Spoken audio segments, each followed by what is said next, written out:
지난 1월 미국 에너지부가 대한민국을 민감국가 및 기타 국가로 지정한 것을 두고 정부와 여당을 공격하고 있는데 참으로 적발하작입니다.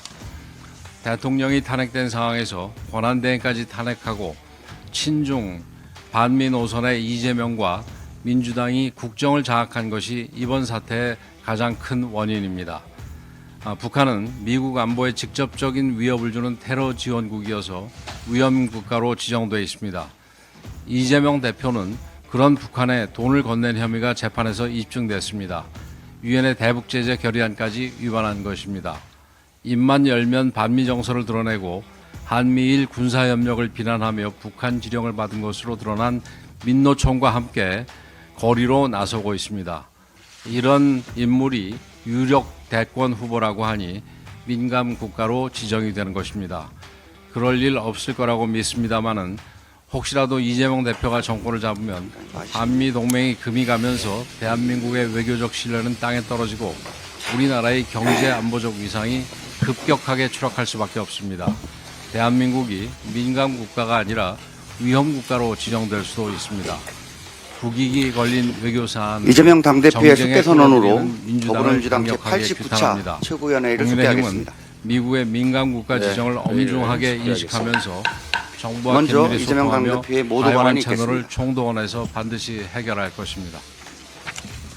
미국 에너지부에서 대한민국을 민감 국가 및 기타 지정 국가로 지정했습니다. 대한민국이 위기에 인공지능, 직면했습니다. 원자력, 미국 트럼프 에너지 행정부 등 출범 첨단 이후 기술 영역에서 관세 압박에 한미 이어 협력과 미국이 공조가 한국을 제한될 것이 민간 국가 및 기타 명백합니다. 지정 국가 참으로 목록에 지정한 것으로 심각한 알려지고 상황입니다.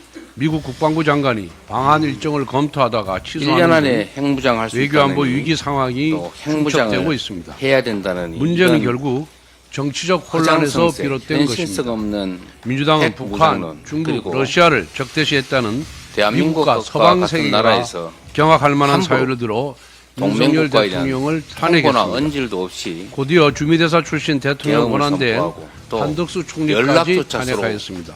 국방부 응하지 장관도 않는 이런 공석이 상황들이 이어지고 있습니다. 대한민국 그리고 권한대행의 국가체제에 대한 대행인 불신을 키우고 최상목 결국은 경제부총리마저 이런 탄핵하겠다는 민간 국가 지정으로 나타나는 협박을 것으로 허구한 날 보여집니다. 반복하고 있습니다. 핵무장론 거대 야당의 탄핵 폭주로 법이 인해 그럴듯하지요. 우리 정부 제가 인사는 전에도 말씀드렸던 언제 어디서 것처럼 언제 누가 핵무장을 직무 하려면 정지를 당할지 모르는 상황입니다. 미국과의 이러한 원자력 대혼돈 협정을 깨야 속에서 되고 미국을 비롯한 우방 국가들은 국제 대한민국의 원자력 누구와 함께 기구에서 탈퇴해야 되고 민감한 문제를 다뤄야 할지 국제 가늠이나 경제 하겠습니다. 제재를 받아서 언제 북한과 같은 탄핵당할지도 삶을 모르는 각오해야 비로소 대한민국 정부 핵무장이 인사에게 가능합니다. 진지한 태도로 우리 협상에 국민들께 임하겠습니까? 이렇게 이처럼 여쭤보고 거대 싶습니다. 야당이 가져온 정치적 혼란이 미국과 동맹을 외교안보 파기하고 위기를 초래하고 있습니다. NPT를 탈퇴해서 급한 불부터 경제 끄는 제재를 방법은 당해서 먼저 헌법재판소가 같은 고립 한덕수 상태가 총리에 대한 탄핵을 초래되는 걸 하루빨리 감수하면서 기각시키는 것입니다. 핵무장을 한 총리는 해야 된다고 대통령 생각합니다. 권한대행으로 돌아와서 당장 국방부 불가능한 장관부터 얘기였습니다. 임명해야 합니다. 민주당은 국민 앞에서 선동적 허장 더 이상 성세였을 탄핵 뿐입니다. 발의는 없다고 지금도 증명해야 국민의힘 합니다. 그런데 주요 민주당은 지도자급 의원들이 민주당의 행보는 정치인들이 정반대입니다. 핵무장을 엄중한 운운하고 경제외교 현실에는 일말의 관심도 실현 없이 가능하다고 우리 안보와 산업에 실제로 직결된 믿고 하는 소리인지 형법상 간첩죄 개정안은 꾸준히 제가 발목 묻고 잡고 싶습니다. 있고 반도체 특별법은 주 이미 벌어진 일이긴 52시간 기회와 하지만 이제 같은 수습해야 됩니다. 핵심 민간 사안을 국가 지정이 삭제해버린 지난 채 1월 달에 패스트 이루어졌는데도 트랙을 악용하여 1년 정부가 넘게 까맣게 묵혀버리려고 모르고 합니다. 그러면서 이를 언론이 삭발, 보도하고 확인해 단식, 보라고 했더니 도배 그때도 행진, 장애 집회 등 미정이다 총력 모른다 투쟁을 이렇게 벌이며 대답했던 것 같습니다. 대통령 파면만 앵무새처럼 사전에 외치고 인지하지도 있습니다. 못했고 민주당이 왜 알아보라고 이렇게 했더니 불안해 어디다 보이는지 물어봤는지 모르겠습니다. 이재명 물어봤는데 대표의 가르쳐주지 절친 않았는지 문영배 모르겠지만 대행이나 어떤 루트를 통해 확인이 안 됐습니다. 헌법재판관 그런데 이미 개개인의 의견을 1월 달에 지정이 전달받아서 돼 있었다는 것 그런 아닙니까? 것입니까? 대통령 탄핵 선고 이후에 이게 과연 작금의 정부입니까? 국가적 혼란을 멈추려면 정치권이 탄핵 심판 선고에 완벽한 외교 제대로 실패이자 승복해야 외교 합니다. 참사이고 우리 당은 대통령 탄핵 심판 정부 결과에 실패입니다. 승복하겠다는 지금이라도 정신 공식 차리고 입장을 밝혔습니다. 신속하게 헌재의 판결은 정상복구하도록 노력해야 단심제이고 될 것입니다. 당연히 승복